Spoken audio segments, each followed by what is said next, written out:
Welcome to 100 Yards Football.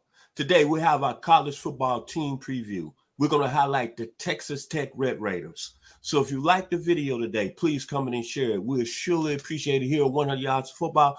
I'm your host, Mexico. If you don't know what that's at, I do because everyone knows I attended the University of Arkansas back from 1978 to 1981. And Texas Tech used to come up and play Arkansas. And they had a basketball player by the name of Jeff Taylor that was pretty good. But I got to see Gabriel Rivera up close at the nose guard position at Texas Tech. And he was one hell of a football player. But my man who's going to tell us about Texas Tech today, Mr. Jason Watkins. How you doing this today, sir? Doing great, Vincent. Thanks a lot for having me on your show. If you like the video, please come in and share it. We'll surely appreciate it here at 100 Yards Football. Tell us about Texas Tech, man. Let's start with the team from an offensive standpoint and tell us what you think about their season last year. They went 8-5 under new head coach Jody McGuire. Tell us about Texas Tech today. Well, I'll tell you, Joey McGuire is the real deal. A lot of people have seen, the clip after they beat Texas of him saying that the Big 12 championship comes through Lubbock. They did have some stumbles with some injuries to their quarterbacks and stuff throughout the year, but it was the first time in Texas Tech history that the Red Raiders beat both Texas and Oklahoma in the same season. And this is in his first year on the job. He is a former high school head coach at Cedar Hill High School won multiple state championships at the Class 6A level. We're talking about in one of the most competitive high school environments in the country. Just in 6A alone, they have almost 250 schools that compete for that title in two divisions. So he also was the Texas High School Coaches Association president, which, if you know anything about Texas high school football, that is probably the most powerful entity within it at the UIL level. So honestly, it's him going to Texas Tech is a huge move for the Red Raiders. They're able to, right now they've got some recruits that generally you don't see coming to Lubbock. So we're talking about guys like Micah Hudson. He is a 5-star receiver that is also being, pursued pretty hard by the Texas Longhorns. And generally speaking, you don't see guys that are being recruited by Texas and Texas A&M going to Texas Tech. This kid is the real deal. He reminds you a lot of a guy like Jalen Waddle. So, a lot of speed, shiftiness, able to, he catches the ball at the high point, but, he can turn a 5-yarder into a touchdown from anywhere on the field. So it's one of those deals where they're continuing to add to depth. Their quarterback coming up this season is going to be Tyler Shuck. This will be his second year as the starter there. The only thing about Tyler is he's yet to finish a full season. He hasn't even played 10 games. The one thing I'll say about, again, with Joey McGuire and his staff being able to recruit at the level that they're recruiting at right now, Vincent, is that they are able to – right now they have Tyler Shuck, who he was a transfer in from Oregon. Then you also have behind him somebody that they're really, really high on, Baron Morton. And then this year they had Will Hammond, who is from nearby Hutto, Texas. He was the unsung hero of the Elite 11 finals. Aside from the guys that won it, you're talking about, and that were right at the top. He won 2 of the events there in the finals there in California.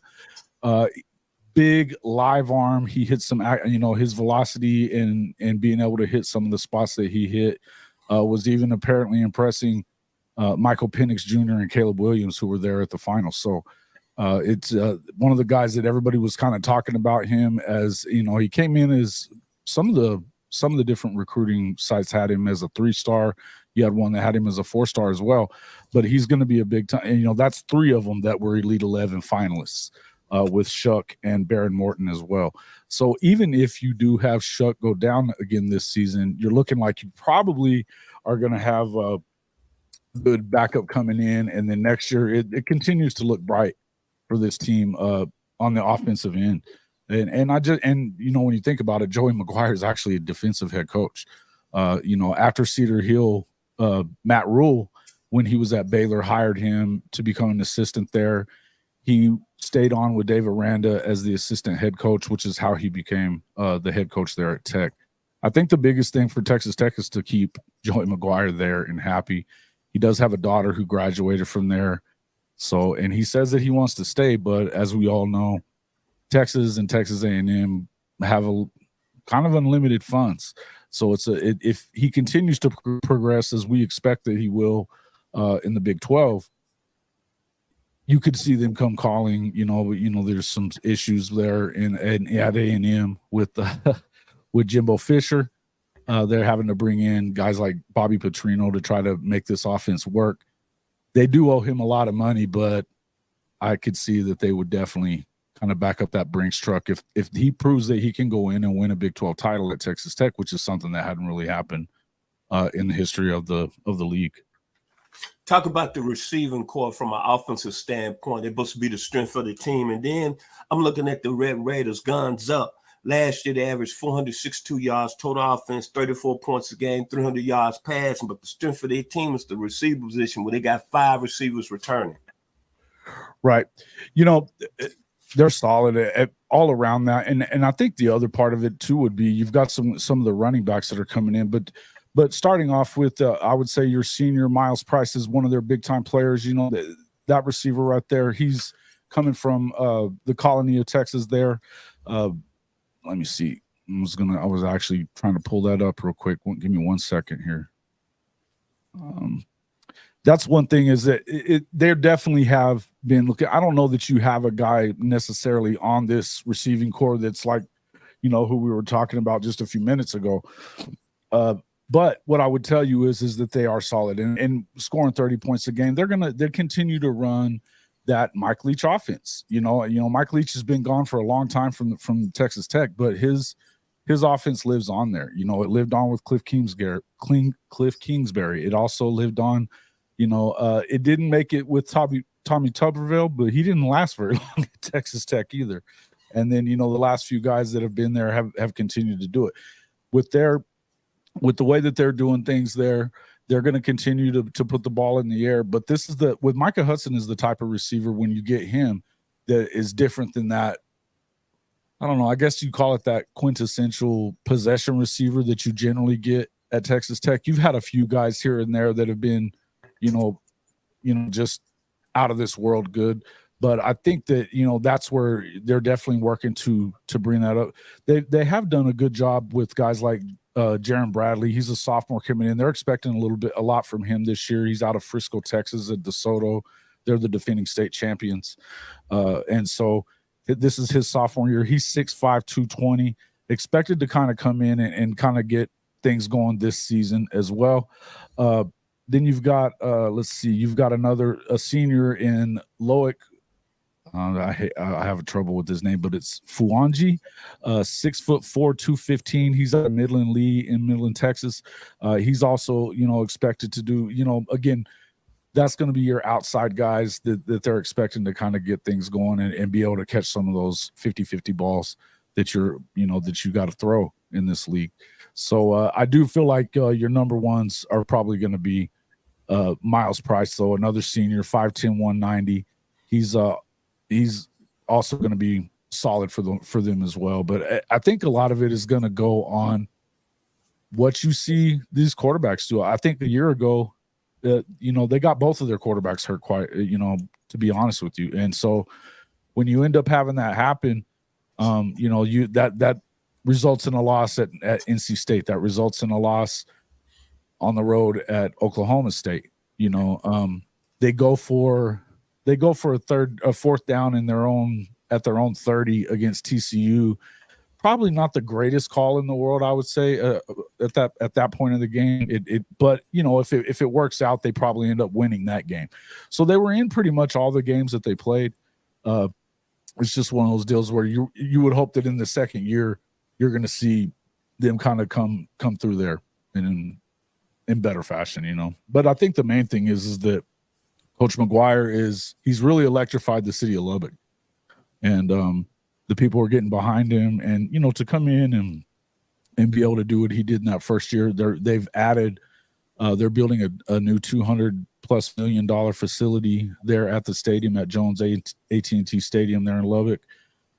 Solid program. You know, he's planning to build this thing, and I think one of the things that I always hear is, you know, it's always the next play. You know, he doesn't get too wound up about one thing or the other, but these kids listen to him, and he just seems to have that electric personality that everybody's attracted to.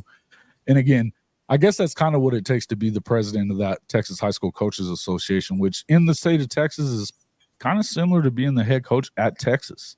So that's the kind of strength there is in that organization, you know, with those coaches. I mean, again, you look at Class 6A alone with 250 schools, you know, and there's 6 of these classes, you know, some of them are quite a bit bigger than that.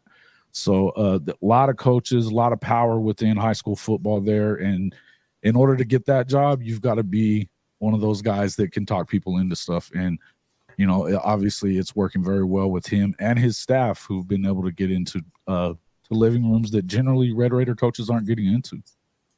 Let's talk about the defensive side of the ball. The Red Raiders, I like the D tackle Tony Bradford, strong, very experienced football player. Then you got Tyler Hutchinson coming back last year, 50 tackles. But I like the cornerback position, Raphael Williams and Malik Dunlap, 12 pass breakups last year, 33 tackles among them. Talk about the Red Raiders defense overall. Yeah, I think that again, this is what Joey McGuire really is as a defensive coach. You know, when his last years at Baylor, there he was the assistant head coach, but he was in charge of defense and stuff. So he was, you know, for as well as they're doing offensively in the recruiting side of things, they're doing just as well on the defensive side. They brought in a couple of kids from Houston this year. That these are guys that, you know, you had Houston going after. They're a new Big 12 member as well. You also had Texas was in on them, UTSA, some of these other programs that are starting to get moving in the right direction. Not that I think that Houston really is at the moment. I think they need to upgrade coaches, but once they do that, that's fertile recruiting ground down there, Vincent. So you're looking at a situation where these are big kids, defensive linemen, the kind of guys that you have to have, as you know, to win in the SEC and at the national level. And he's getting these guys to come into Texas Tech. I mean, they had a top 10 pick in the draft on the defense coming from this squad as well. So defensively, I think they got to short things up a little bit, but here's probably the most important stat that I think coming into this season. When you look at last year, and for a team like TCU to come out of pretty much out of nowhere, I think they were picked to finish 8th or 9th in the league, right, going into the season. But they had a lot of those, what they call super seniors, 5th, 6-year players at the school. Tech's starting 22, 19 of these guys are of that super senior variety. This is the kind of school, and you know, again, all 11 of those are on the defensive side. So they've got guys that are coming back that have played significant amount of time. Now, seniors don't always necessarily matter. If you're there as a senior, maybe you hadn't played a whole lot. But in the case of, you know, now you're talking about if you've been there 5 or 6 years, I mean, you're now a grown man, you know, and it equated to a lot of, I mean, obviously once they got up against Georgia this past season, it didn't really matter. I also think that they kind of came in with that wrong game plan. That 3-3-5 was never going to work there the way they were doing it at TCU against that program. But that being said, I would tell you that when you've got guys with experience like this on the defensive side and the offensive side of the ball, you got to expect that these guys are going to do some great things, right? That's why a lot of people have them pegged as that dark horse team that could make it to the Big 12 championship game this season. You know, they could be playing for a Big 12 title, and that's something that McGuire has been definitely preaching. Getting into some of these guys on the defensive side, who are the guys that you were saying that you like so much? Raphael Williams and Malik Dunlap. Okay, yeah. And I tell you, man, a lot of these guys have done. It's such a. I'm getting into their stat page here real quick. I just bounced back to their roster. Give me 1 second here.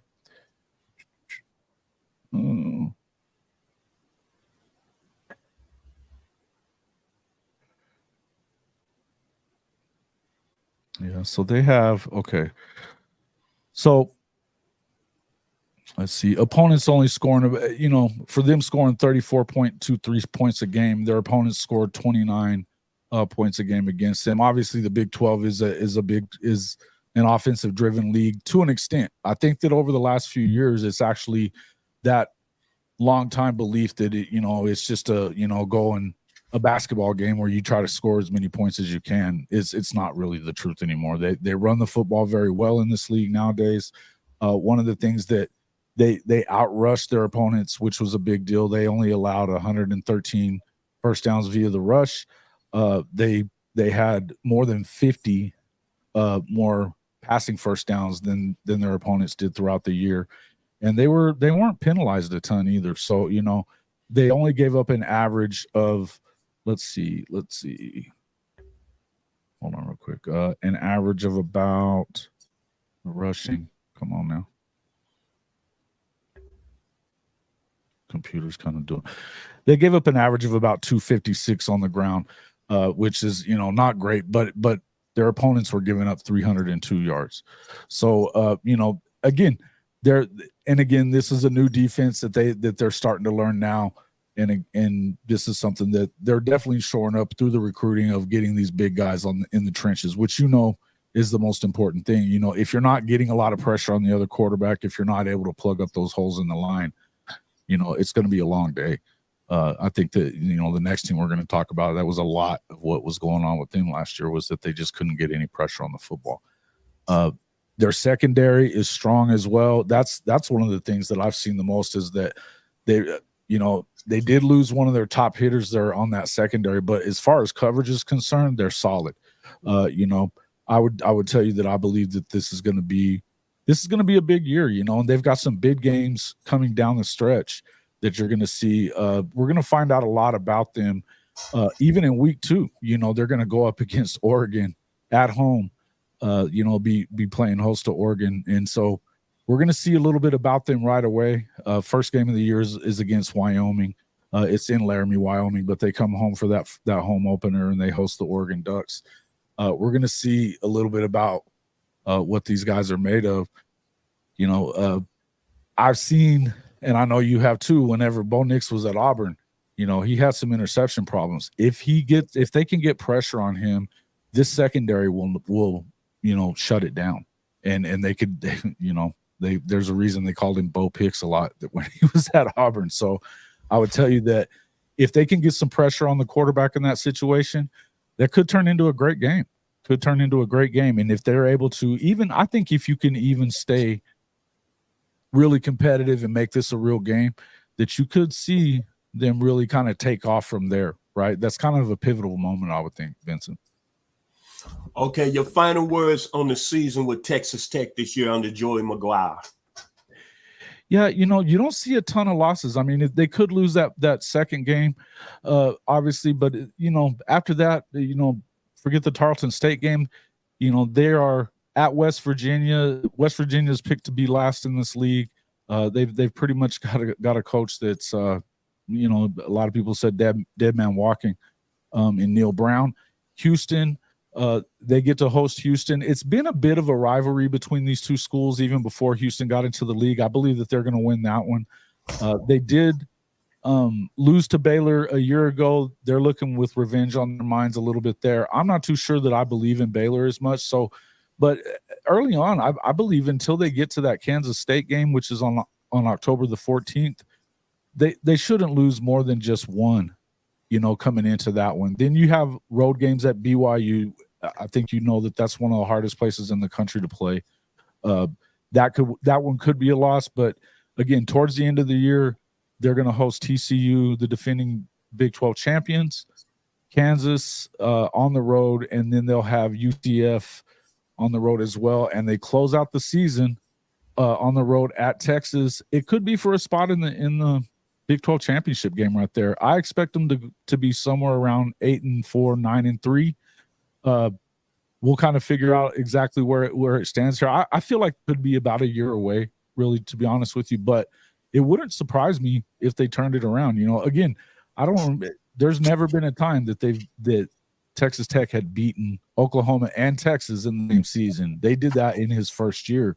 The sky's the limit there in Lubbock, I believe. And listen, the one thing I'll tell you is Texas is probably the deepest program in this conference this season, but they kind of always are, right? And they haven't won a Big 12 championship or even played for one. They've only played for one since 2009. So to me, it's one of those situations where you gotta kind of have to show it. They'll have an opportunity to kind of get in there and win. If they can get a win on the road at Texas, probably puts them in the championship game. I think they're going to have a great season, though. I think it's going to be a good season for Texas Tech. I'd like to say thank you to Mr. Jason Watkins today for giving us the insight on Texas Tech Raiders football for the 2023 season. If you like the video, please come in and share. We surely appreciate it here. Special thanks to our producer, Mr. Logan Landers, for making it happen today here on 100 Yards Football. My final words about the Texas Tech Red Raiders. As Patrick Mahomes says, guns up. Zach Thomas, guns up. Marcus Coleman, guns up. Gabriel Rivera, guns up. The 1976 team, Rodney Allison at quarterback, guns up. Thomas Howard, Larry Dupree, Greg Frazier, Curtis Reed, guns up. Thank you, Mr. Jason Watkins of the Hall of Fame of College Football Podcast. We see you next week here on 100 Yards of Football.